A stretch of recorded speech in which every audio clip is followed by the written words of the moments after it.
Le magazine littéraire Épilogue est une présentation de la Librairie du Quartier. Merci à ce précieux partenaire et à leur équipe de libraires. Vos prochaines lectures vous attendent au 1120 Avenue Cartier. Voilà, ben écoutez, on doit filer un peu avec Avril Alors, McKin. regardez-moi bien aller. Oui, dis quand reviendras-tu, ça aurait pu être un des sous-titres de ce roman d'André McKin, Prisonnier du rêve écarlate. Pourquoi? Parce que le personnage principal va être prisonnier en URSS pendant plusieurs années. Dis quand reviendras-tu, il finira par revenir. Je veux pas vous brûler tous les punchs, mais c'en est... On est spoilé? Oui, mais ce n'est pas vraiment un très, très important parce qu'en quatrième de couverture, on nous le dit. Okay. On suit donc dans ce livre-là, nouveau roman d'André McKin, comme je disais, connu beaucoup pour son prix Goncourt, Le Testament français, qui est paru il y a quand même déjà plusieurs années, publie régulièrement depuis. Il est maintenant membre de l'Académie française. J'en ai manqué quelques-uns dernièrement, je vais essayer de me rattraper. Moi, je me rappelle l'écriture très sensible d'André McKin. Il écrivait très bien à ses débuts, des histoires pleines d'émotions. Et là, j'espérais retrouver tout ça dans ce livre-là. Tu disais que c'était écrit en français. Est-ce qu'il a toujours écrit en français? Oui, il a toujours écrit directement en français depuis son arrivée en France à la fin des années 80. Donc, Prisonnier du rêve écarlate, peut-être autour de, à vue d'œil comme ça, presque un 20e roman. C'est l'histoire de Lucien Berthe, qui est un jeune communiste français qui, en 1939, fait partie d'une visite organisée qui va visiter les splendeurs de l'URSS, donc les usines où tout va bien, le mode de vie communiste où tout va bien, et ramener ça en France en disant, voilà, c'est la voie de l'avenir, le communisme. Par contre, arrivent plusieurs événements au cours de ce voyage-là et par un événement fortuit, il va se retrouver prisonnier en URSS. C'est 1939, donc on demande de quitter rapidement à ce moment-là. Il arrive pile au moment où Staline signe un traité avec Hitler, donc on fait fuir les étrangers rapidement, mais lui va manquer un train et va se retrouver pris en URSS.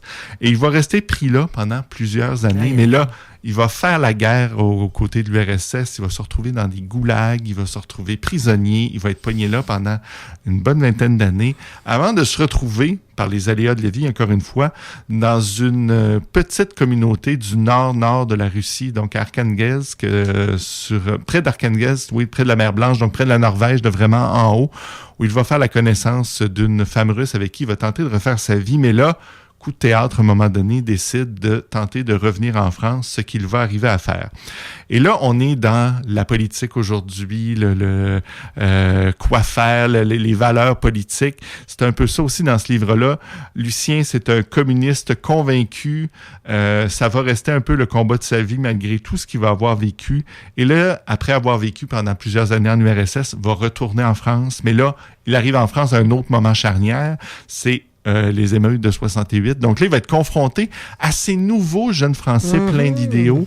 Et là, il va les juger beaucoup, mais après ça, on se doute dès le début du roman, parce qu'il y a une espèce de prémisse où on essaie de faire un reportage sur lui, une télé française qui retourne en Russie, donc mi des années 90, alors que l'URSS est éclaté. On dit, on va aller rechercher ce personnage-là pour faire une entrevue avec lui. Donc, on sait tout le long du roman qu'il va retourner à un moment donné en Russie, ce qui arrive. Donc, il va retourner en Russie. Après avoir été déçu par cette France. Et là, il va arriver à vivre quelques années avant que l'URSS s'effondre, qu'encore une fois, son rêve communiste lui échappe entre les mains.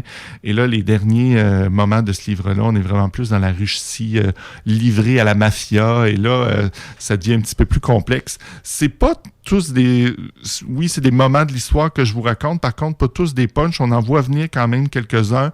Le roman est beaucoup plus dans la réflexion politique de savoir qu'est-ce qui est mieux, de voir, lui, comment Lucien va réussir à faire maturer ses rêves, finalement, alors qu'il est confronté au bien et au mal dans tout ça.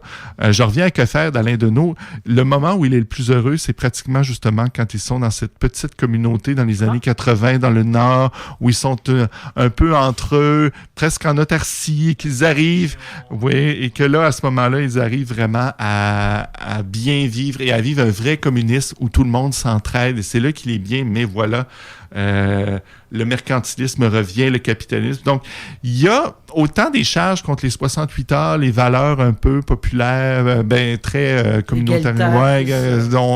Mon Dieu, vous allez un peu les fort. Les mots du woke de 68. Oui, à un moment donné, j'étais comme, voyons, c'est comme une charge contre les woke de 68 pour de vrai. Puis là, je le trouvais un peu à droite, mais après ça, il revient, il critique encore le mode. On critique le capitalisme, qu'on est des consommateurs jusqu'à la fin de nos jours. Donc voilà, moi j'ai... Un grand romantique qui est bien nulle part. Oui, mais j'ai des réserves quand même par rapport à ce livre-là. Il y a plusieurs moments dans l'histoire où on comprend la façon dont c'est disposé. La prémisse du reportage ne revient pas. Il est beaucoup trop longtemps en France alors qu'on sait qu'il va y retourner. Ce passage-là, il est excessivement long dans le roman. On aurait pu faire ça un petit peu plus rapidement.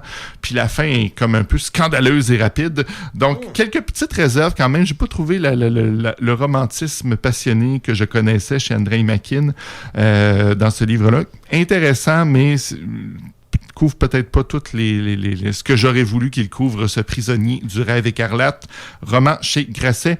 Puis pour ceux que le thème, justement, des gens confrontés au communisme intéresse, je rappelle rapidement ce roman que j'avais lu il y a quelques années, Les Patriotes de Sana Krasikov, chez Albin Michel, où là, on suivait vraiment le périple d'une Américaine qui faisait le choix d'aller vivre en URSS au début de l'URSS et qui, elle aussi, se retrouvait pris en URSS et allait vivre tous les mauvais côtés du communisme, malheureusement. Mais ça, c'était vraiment une histoire beaucoup plus chargée, lourde, un peu impossible par moment, mais fresque historique super intéressante sur ce communisme qui n'a pas justement livré toutes les promesses qu'il aurait dû.